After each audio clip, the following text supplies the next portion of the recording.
Sir, இதுக்கு முன்பாக ரொம்ப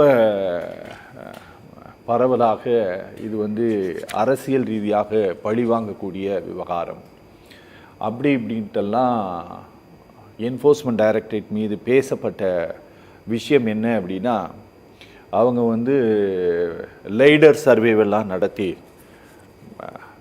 நம்மளோட இஸ்ரோவோட துணையோடு ஒரு பெரிய ஆய்வுகளை எல்லாம் நடத்தி இவ்வளவு மோசடி நடந்திருக்குன்னு சொல்லிட்டு கோர்ட்டில் அஃபிடவிட் எல்லாம் சொல்லி ஒரு 5 மாவட்ட ஆட்சியர்களுக்கு சம்மன் கொடுத்து அவங்க விசாரிக்கவே அதிகாரம் இல்லைன்னு சொல்லி போயிட்டு அந்த விவகாரத்தில் கூட ஐஏஎஸ் அதிகாரிகளுடைய வீட்டிற்கு அமலாக்கத்துறை போகலை சார். இன்கம் டேக்ஸ் போவதற்கும் இல்லை வேற ஒரு ஏஜென்சி போவதற்கும் இடி போகிறதுக்கும் வித்தியாசம் இருக்குன்ட்டு நாங்கள் நிச்சயமாக கருதுகிறோம். விசாகன் ஐஏஎஸ்னுடைய வீட்டில் நடந்திருக்கக்கூடிய ரெய்டு தான் கடந்த 14க்கு பிறகு பிஜேபி கவர்மெண்ட் அமைந்த பிறகு நடந்திருக்கிற ஃபர்ஸ்ட் ரெய்டு. இங்கே இந்த கேஸ் ரொம்ப சீரியஸாக நகர்ந்துட்டுருக்கு அப்படிங்கிறதை இன்று இவரோட வீட்டுக்கு போயிருக்கக்கூடிய இடியினுடைய அந்த ரெய்டு காட்டுதா சார்? இது கொஞ்சம் சீரியஸாக தான் போகுது அப்படின்ட்டு. ரொம்ப சீரியஸாக போகுது. இதை நீங்கள் ஒன்று ஞாபகம் வச்சுருக்கணும். அந்த பிடிஆரோட சொல்லியிருந்தார். அதாவது மகன் மருமகன் இருவரும் பெரும்பளவு சொத்து சேர்த்திருக்கிறார்கள். அது சேர்த்து கொண்டு அவர்கள் சேர்த்த விதத்தில் கண்டிப்பாக மாட்டிக்கொள்வார்கள் என்று அவர் வாய விட்டார். உடனே அவருக்கு பதவி இழப்பு செய்தார்கள். என்னை பொறுத்த வரைக்கும் ஒரு இன்டெலிஜென்ட் பர்சன் லைக் பிடிஆர் அவரை நீங்கள் துணையாக வச்சுருந்தீங்கன்னா இந்தளவு நீங்கள் முழிச்சுக்கிட்டு இருக்க மாட்டீங்க. அவர் சொன்னதில் 100% ட்ரூத். ஏன்னா அரசியலில் இன்றைக்கி காசு சம்பாதிக்கிறது யார் வேணால் சம்பாதிக்கலாம். ஏன்னா எத்தனையோ அவென்யூ இருக்குது. ஒரு சின்ன 5 கோடிக்கு டெண்டர் விட்டால் கூட அதில் 1-2 கோடி திரும்ப வந்துடும். ஸோ அப்படி இருக்கும் பொழுது சம்பாதிப்பு என்பது எல்லாரும் பண்ண முடியும். அது ஒன்றும் ராக்கெட் சயின்ஸ் கிடையாது. அது சம்பாதித்தாலும் அதை எப்படி மாட்டிக்கொள்ளாமல் வைத்திருப்பது என்பது தான் உங்களுடைய உண்மையான சாணக்கியத்தனம் இருக்கிறது அரசியலில். அதை கோட்டை விட்டுட்டாங்க. இப்போ இன்றைக்கி இதை பார்த்தீங்கன்னா இந்த விசாகன் மட்டும் அப்ரூவராக மாறினார்னா என்ன ஆகும்னா கதை முடிஞ்சு போச்சு. அவங்க ரெய்ட் பண்ணுற அந்த பேட்டர்னை பார்த்தீங்கன்னா எல்லாருமே மகனுக்கும், அதாவது துணை முதல்வருக்கும் மற்றும் மருமகன் சப்ரீசன் அவர்களுக்கும் வேண்டப்பட்டவர்களை தான் போய் அவர்கள் இன்றைக்கி விசாரணை செஞ்சுக்கிட்டு இருக்காங்க. அங்கே அவங்களுக்கெல்லாம் தொழில் ரீதியாக தொடர்பு இருக்கிறது. ஏன்னா அது 2வது ரங். நம்ம மூத்த தலைவர்களை விட்டுட்டோம்னா 2வது அடுத்த தலைவர்களாக இருக்க வேண்டிய திமுகவின் கோட்டையை தான் தாக்குறாங்க. ஸோ இது யாராவது ஒருத்தர் அப்ரூவாக மாறினா கூட நீங்கள் ஒருத்தர் 2 பேர் ஊரை விட்டு போயிருக்கலாம்.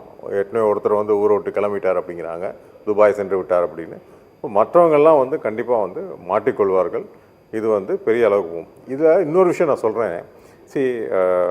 கோர்ட்டில் வாதாடும் பொழுது இந்த கேஸ் இப்போ ரீசெண்டாக திருவாளர் எஸ்எம் சுப்ரமணியம் அமரில் இருக்கும்பொழுது என்ன நடந்துச்சுன்னா, அங்கே ப்ரொசீட்ஸ் ஆஃப் கிரைம் கிடையாதுன்னு சொல்லிக்கிட்டு இருந்தாங்க. அதாவது பணம் அந்த ஊழல் செய்த பணம் யாருக்கும் சென்றடையவில்லை அப்படின்னு.